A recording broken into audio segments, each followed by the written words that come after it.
Estamos en un nuevo capítulo del podcast de Genuce en un entorno que realmente es espectacular. Estamos en uno de los campos de ensayos que en estos momentos se está dedicando al material tanto cereal de invierno como cereal de primavera y que se sembró en el mes de noviembre y que ahora se puede contemplar en todo su esplendor. Aquí queremos saludar a Carlos Sanz, quien está trabajando dentro de la Oficina Española de Registro de Variedades Vegetales. ¿Qué tal, Carlos? Bienvenido, un placer que nos recibas. Un placer el mío, muchas gracias. En primer lugar, sí que me gustaría que nos explicaras cuál es tu trabajo dentro del Ministerio de Agricultura, porque también estáis tejiendo dentro del grupo Genuce todos los trabajos que se hacen desde el ámbito autonómico para que también haya una coordinación y se puedan divulgar de cara a los agricultores que quieren obtener toda esta información. Exactamente, ¿cuál es tu papel? ¿Cuál es tu labor dentro de ello? Yo dentro del Ministerio trabajo en una subdirección que es la Oficina Española de Variedades Vegetales, que es la encargada de todo el material vegetal de reproducción, semillas, plantas de vivero, y tenemos la parte de registro que es todas las nuevas variedades que van a llegar al mercado y al agricultor, pues toda la fase previa de los ensayos previos antes de que lleguen al registro. Y luego también dentro de la oficina me encargo, soy un poco el representante del ministerio en Genuce, que Genuce, ya sabes, es el grupo de evaluación de nuevas variedades en cultivos extensivos, pues ya las variedades ya registradas. Realizada esta introducción que bien has hecho de todo lo que es vuestro trabajo dentro del ámbito del ministerio y de Genuce, sí que me gustaría preguntarte en primer lugar por uno de los últimos trabajos de comunicación que habéis presentado, y es dentro de la página web de Genuce el mapa de la red de ensayos que existe por las diferentes comunidades autónomas, en los cuales se pueden ver los resultados que se han ido obteniendo determinados por zonas agroclimáticas. Exactamente en qué consiste ese producto que se puede encontrar en la página web y que es de acceso a profesionales, a técnicos, a distintos agricultores. Sí, bueno, al final no es otra cosa que plasmar en un mapa lo que ya estábamos haciendo. Genuce ahora mismo son 191 ensayos en diferentes cultivos, en todos los cereales de invierno, cebada, el trigo, el triticale, el centeno, la avena, cereales de primavera, el trigo blando de primavera, cebada de primavera, la colza, el maíz en sus diferentes ciclos y el girasol. Entonces eso forma un total de 190 ensayos, cada uno con su diseño estadístico. Son muchos, mucho trabajo hay allí. Es mucho. Todas las comunidades autónomas de importancia de estos cultivos están implicadas.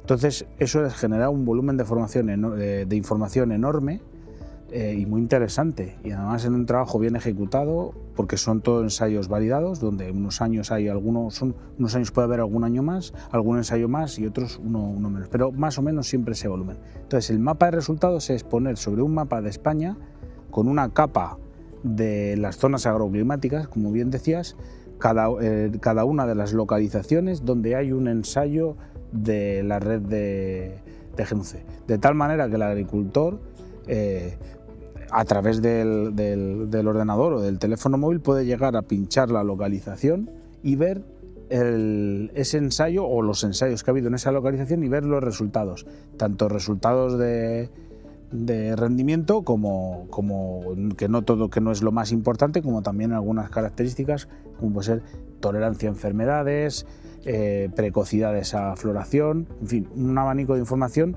objetiva y limpia y puesta a disposición del agricultor y del técnico. Y es verdad que has ido citando los diferentes trabajos de materiales vegetales. Aquí estamos rodeados de triticales, de cebadas, de trigos, pero ¿hacia dónde os queréis encaminar todos estos trabajos de cara al futuro? ¿También se quieren plantear otros cultivos, llamémosles más alternativos o que no se han trabajado a nivel Genuce tanto durante todas estas campañas, durante todos estos años? Genuce al final lleva 30 años. Empezó haciendo cereales, ha ido aumentando, luego pasó a los maíces, luego se introdujo la colza, recientemente se hizo la red de girasol. El girasol es el claro ejemplo, ha sido un cultivo muy ligado muy español, por decirlo así, muy adaptado a las diferentes zonas, que ha ido con unas ciertas oscilaciones, pero con una fuerte implantación todos los años, con lo cual ya tenemos esa red. Y luego hay otro que tiene mucho interés por muchos motivos, que son las leguminosas. Entonces, el siguiente paso en Genuce, respecto al número de cultivos, tiene que ser introducir las leguminosas. Y ya si nos ponemos, pues hay otras muchas variables que pueden ser de interés. Podemos empezar a introducir temas de sostenibilidad, de usos de fertilizantes, de fitosanitarios, de densidades de siembra. El abanico que se abre de ensayos teniendo la red es enorme. Además, Carlos, que los cultivos leguminosos son muy interesantes de cara a una aplicación de nitrógeno de una forma más natural, ¿no? A través de esas rotaciones de cultivos, y también con la finalidad de cumplir esos objetivos de rebajar las aplicaciones que puede haber y cumplir con los objetivos de la Europa Verde, ¿no? Ahí en ese aspecto es interesante que España también se vaya encaminando hacia cultivos de estas características. Bueno, si hay un cultivo que está adaptado al arco mediterráneo y a nuestras condiciones, son las leguminosas de toda la vida. De hecho, somos centro de origen como recurso fitogenético. O sea, la variabilidad genética que tenemos aquí es muy grande. ¿Por qué? Porque está muy adaptado. O sea, que es un cultivo muy nuestro. Lo que pasa que es verdad que por diferentes motivos ha ido disminuyendo la superficie, pero está perfectamente adaptado a nuestras rotaciones, y además hay especies que se adaptan en cada región y contribuye a la fuente de proteína, que puede valer luego para la producción de piensos, evitar la dependencia externa, para las rotaciones, para la mejora del suelo, la fijación de nitrógeno. Yo creo que la leguminosa es una pieza clave en los cultivos extensivos. Y es verdad que también en materia de mejora vegetal ha habido muchísimos avances en los últimos años.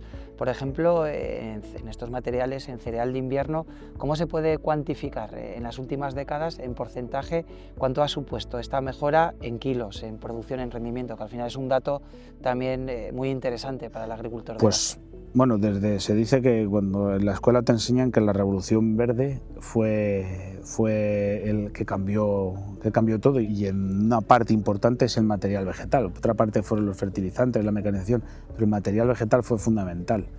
De hecho, se dice que que la mejora vegetal supone, en términos de rendimiento, un aumento de entre un 1 y un 2% en los cultivos extensivos. Sí, es mucho, eso cada campaña. Cada campaña. Entonces, imagínate, en 25 años lo que supone. Las variedades de ahora son mucho más productivas. Pero no solo eso, sino que también se va a una mejora en la que la productividad, por supuesto, es importante, pero la tolerancia a enfermedades es también algo fundamental. Y respecto a la mejora, pues mire, estamos aquí detrás de los triticales, que triticale es un cultivo que se obtuvo aquí en España por Sánchez Monje, allá por los años... Y hace tiempo. Por los años 60, y ahora hay una base genética fuerte y todas las empresas del sector apuestan, y el triticale es un ejemplo, que es uno de los cultivos extensivos que más está aumentando en superficie. Y hemos hablado de la mejora del material vegetal en cereal, y antes estábamos comentando las leguminosas, que también podrían entrar en este tipo de ensayos. ¿Crees que ahí hay mucho trabajo por hacer en el ámbito español? Porque es cierto que tanto las redes públicas como las empresas privadas han ido mejorando mucho el contenido de estas espigas, pero entiendo que también hay que hacer un esfuerzo de adaptación de las variedades de leguminosas a las diferentes zonas agroclimáticas que podemos encontrar por la península ibérica. Sí, lo que comentábamos antes, a nivel como especies, tenemos especies muy adaptadas y muy tradicionales, desde las leguminosas minoritarias, como pueden ser todas los altramuces y todo esto, a las un poco más grandes, los lleros, las bezas, los guisantes, que son proteaginosas, el aboncillo.